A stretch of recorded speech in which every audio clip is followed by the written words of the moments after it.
Welcome to the Brookmont Interfaith service. In this service, we're going to think about teachers and about ourselves as students. In Sayings of the Ancestors, Ben Zoma says, "Who is wise? The one who learns from everyone." Rabbi David Cooper teaches, "A wealth of spiritual teaching is available. We must sharpen our ability to hear the teachings all around us." All around us, yes, and within us. Those of this Sikh faith speak about the guru within. Guru means the one who takes us from darkness to light. Gu means darkness. Ru means light. Guru. The guru within us enlarges our potential for goodness, thereby enlarging all of humanity's potential for goodness. That which takes us from the darkness of disconnection to the light of the ever-expanding knowledge that we are connected to all that is. This is the teaching of the inner guru, the inner teacher. I think that's what this song is talking about.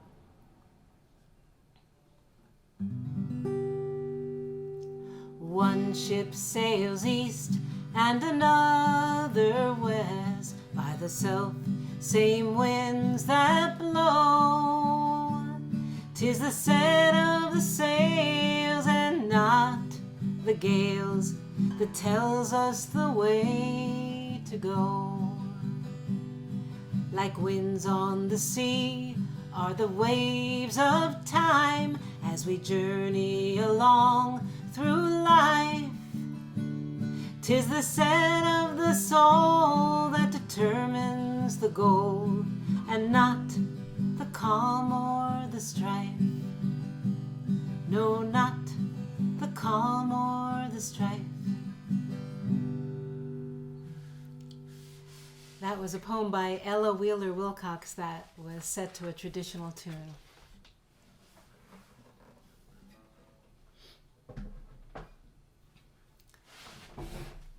In the Buddhist tradition, Dharma doors are ways that we can learn about life, reality, and truth. Many of the 84,000 Dharma doors are opened through teachings from the natural world, as spoken about in this poem. You should entreat trees and rocks to preach the Dharma, and you should ask rice fields and gardens for the truth. Ask pillars for the Dharma and learn from hedges and walls.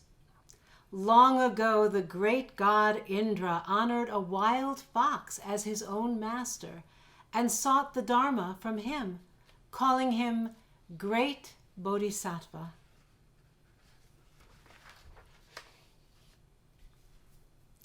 In a book called Listening to Midlife, Mark Gerson writes, "Our bodies can be our wisest teachers, our most enlightened gurus. Your body ultimately knows itself far better than any other person can. In its cells have been stored every experience that has ever happened to you since before you were born. It knows more about you than your own mother, more about you than even your own mind. Our bodies teach us more than we can imagine, if only we will listen." And now we do the consecration of body, which means consecration means with sacredness. All of us are sacred vessels, channels through which the divine flows into this world. Each of us is uniquely formed so as to bring forth a particular aspect of the mystery. We give thanks for all of who we are. We give thanks for our places in the mysterious unfolding of all creation. We ask that our hearts be open and our minds be clear so that our lives can be of service. And together with all beings, we will bring forth blessings. No part of my body is excluded from God's compassion, Would you like to repeat that with me? No part of my body is excluded from God's compassion. And none can be withdrawn from God's service. Let's repeat that. And none can be withdrawn from God's service. The great commandment holds no matter where we are. Let's say that together. The great commandment holds no matter where we are. My love for God manifests as love for my neighbor. Together. My love for God manifests as love for my neighbor. May whatever is done by, with, to, and through my body be done in love. May whatever is done by, with, to, and through my body be done in love. And we can say amen together. Amen.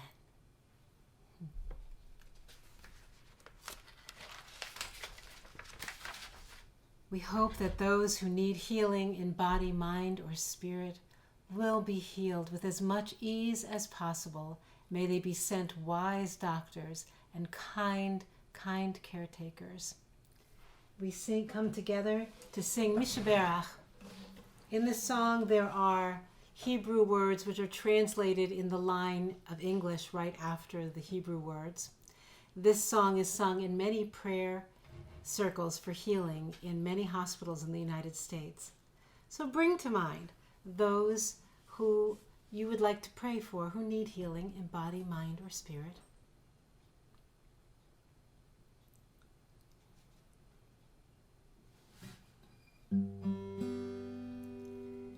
Mi Shebeirach Avotenu Mikor HaBracha Leimotenu. May the source of strength who blessed the ones before us help us find the courage to make our lives a blessing, and let us say Amen.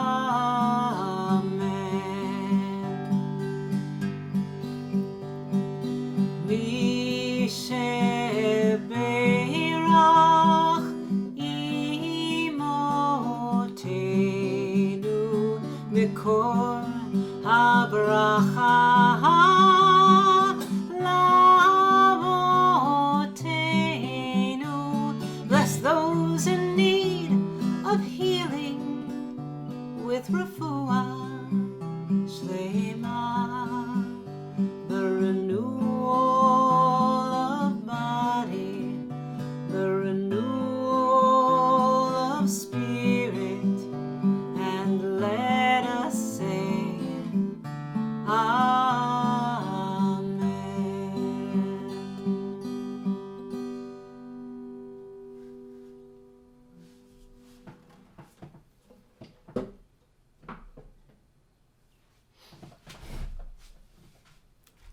Our teachers can be unexpected and teach in many different ways. Harold Kushner tells a story. He says, I was sitting on a beach one summer day watching two children, a boy and a girl, playing in the sand. They were hard at work building an elaborate sandcastle by the water's edge with gates and towers and moats and internal passages. Just when they had nearly finished their project, a wave came along and knocked it down, reducing it to a heap of wet sand.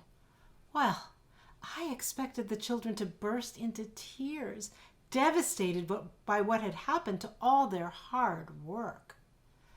But they surprised me. Instead, they ran up the shore away from the water, laughing and holding hands, and sat down to build another castle. I realized that they had taught me an important lesson. All the things in our lives, all the complicated structures we spend so much time and energy creating, are built on sand. Only our relationships to other people endure. Sooner or later, the wave will come along and knock down what we have worked so hard to build up. When that happens, only the person who has somebody's hand to hold will be able to laugh.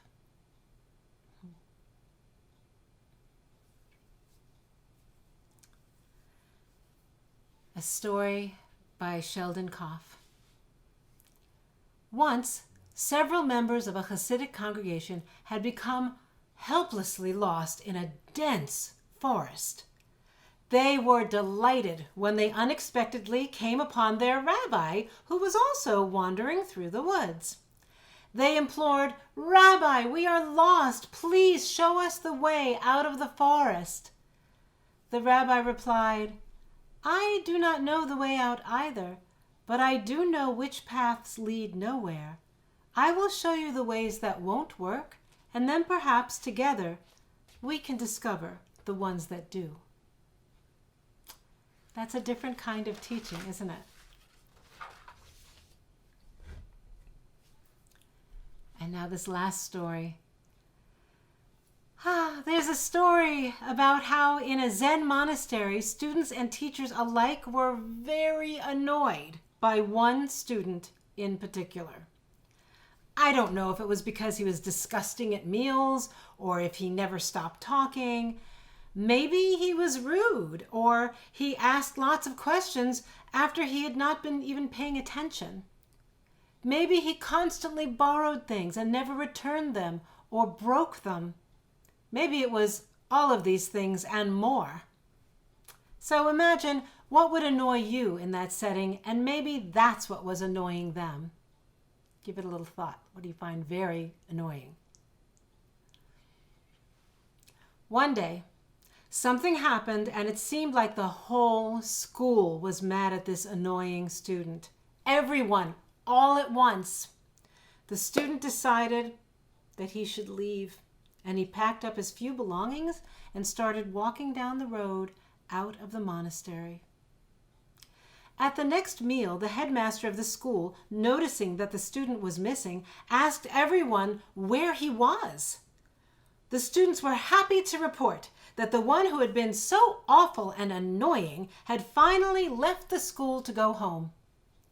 The headmaster dropped his spoon on the table and ran out of the dining room, out of the school, and down the road to find the student who had left. Many hours later, the headmaster returned with the annoying student who went straight up to bed. Many students had waited up to make sure the headmaster returned safely.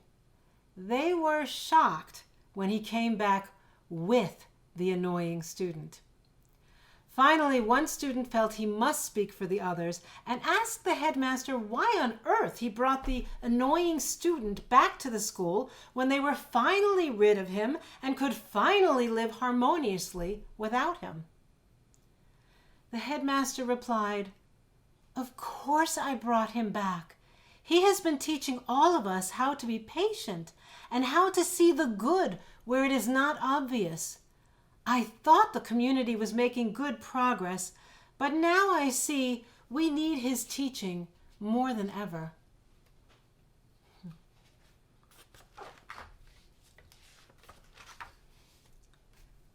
Let us do a little guided meditation so that we can thank teachers in our lives.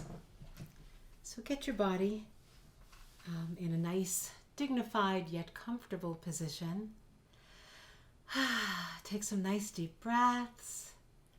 Make sure you don't need to stretch your neck or do anything. Go ahead and do that. And shoulders down, forehead nice and unwrinkled. Let everything relax. Feel yourself really seated in your chair. Feet on the ground if that's the most comfortable for you. If not, wherever you need to move your legs is fine. And I'm going to sing Return Again by Shlomo Carlebach. And I think that he's talking about the guru within. He's asking you to return to that place where you have the guru within. Return again, return again, return to the land of your soul. Return again, return again, return to the land of your soul. Return to who you are, return to what you are, return to where you are born and reborn. Return to who you are, return to what you are, return to where you are born and reborn again. Ya la la la la la la la. Return again, return again, return to the land of your soul. Return again, return again, return to the land of your soul. Return to who you are, return to what you are, return to where you are born and reborn. Return to who you are, return to what you are, return to where you are born and reborn again.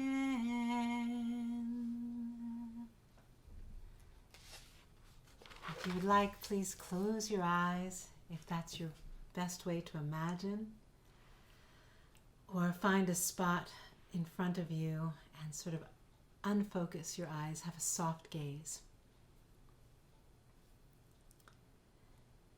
Imagine you are attending a garden party.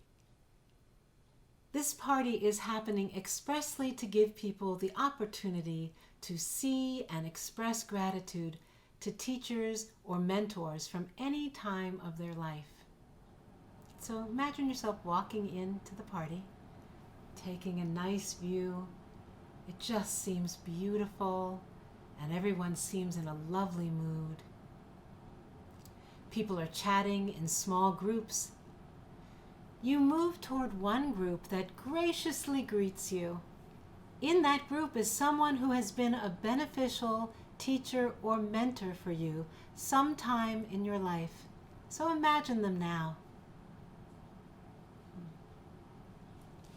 You have a chance to tell them what you carry with you in life that they taught you, or a way they changed your life. Maybe you want to say something to that teacher about how you understand what they said or did better now that you are older with more life experience. Whatever it is, you get to tell them. You have the opportunity to thank them.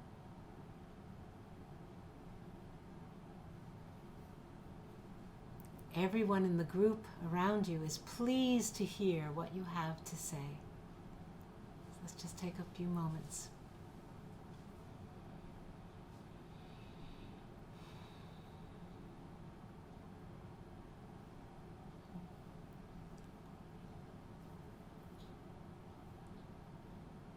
When the teacher or mentor speaks, they might tell you something they hope you will always remember, or something that they wish for you. They might tell you what they hope for you. This feels like being blessed by them in some way, so let them speak.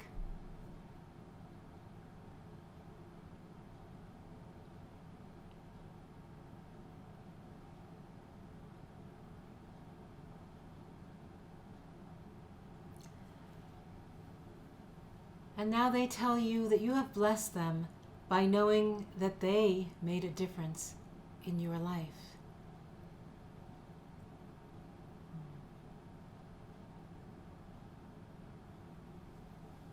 You shake hands or hug or just look into each other's eyes. And now you excuse yourself and move on to another group. You recognize another beneficial mentor or teacher, and you're able to tell them what you remember about them and what knowing them meant to you.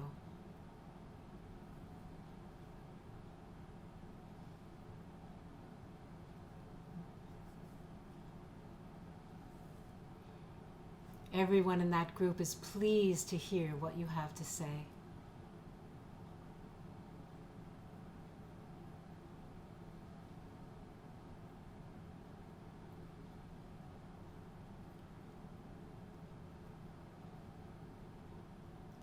When the teacher or mentor speaks, they might tell you something they hope you will always remember, or something that they wish for you. They might tell you what they hope for you. And this feels like being blessed by them in some way.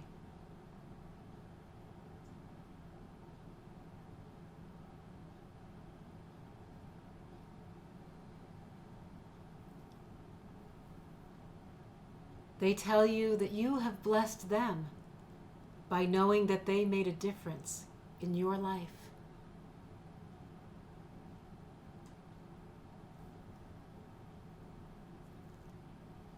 You can return to this party any time you choose if there are more teachers you wish to talk to and thank.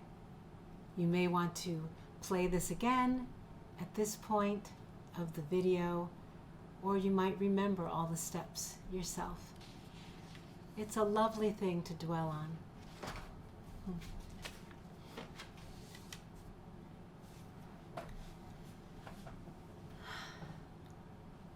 I invite you to open your eyes if you have had them closed. Take a nice deep breath. Maybe you want to bring your arms up. What a lovely experience. I hope that was for you.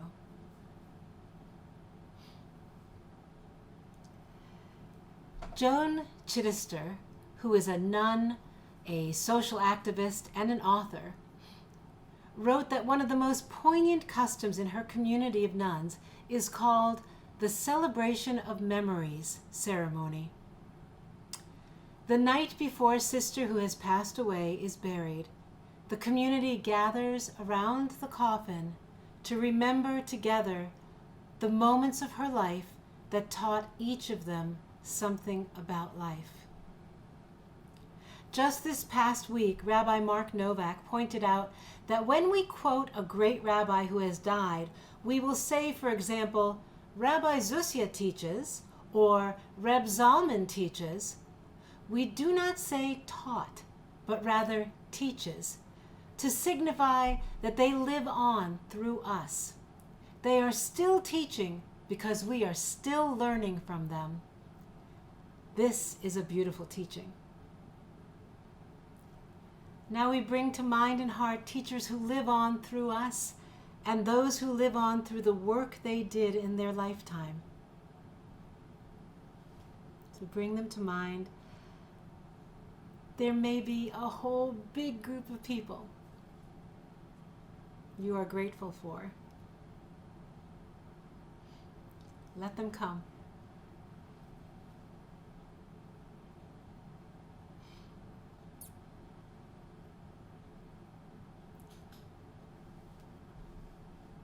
We also bring to mind and heart at this time those family and friends who have passed away that we are thinking of. Maybe those who passed away at this time of year, or who particularly loved this time of year, or just because we want to name them. Say their names to yourself. It will feel good to get to say their name. So say it right out loud.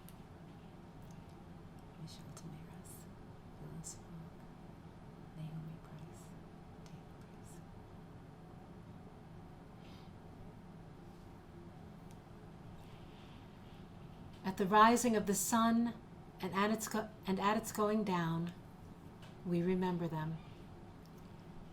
At the blowing of the wind and in the chill of winter, we remember them. At the opening of the buds and in the rebirth of spring, we remember them. At the shining of the sun and in the warmth of summer, we remember them. At the rustling of the leaves and in the beauty of autumn, we remember them. At the beginning of the year and at its end, we remember them. When we are weary and in need of strength, we remember them. When we are lost and sick at heart, we remember them. When we have joys we crave to share, we remember them. When we have decisions that are difficult to make, we remember them. And when we have achievements that are based on theirs, we remember them. As long as we live, they too will live, for they are now a part of us as we remember them.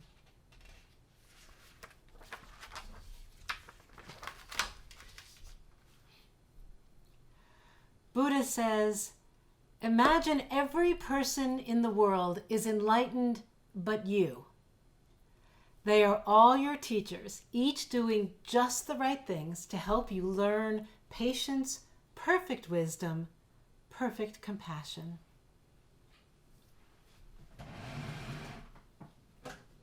May God bless.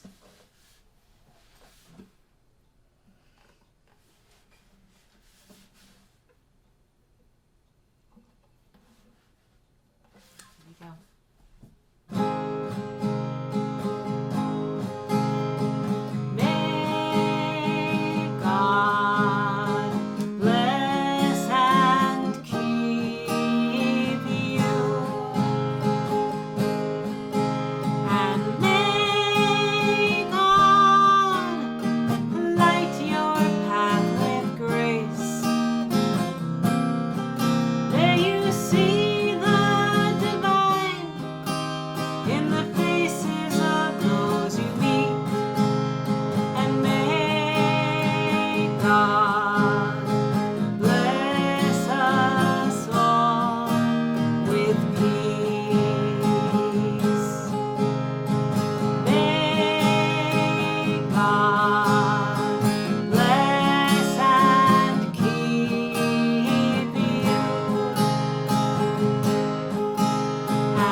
The curriculum for our spiritual education is wide-ranging and practical, and a new course is starting every minute.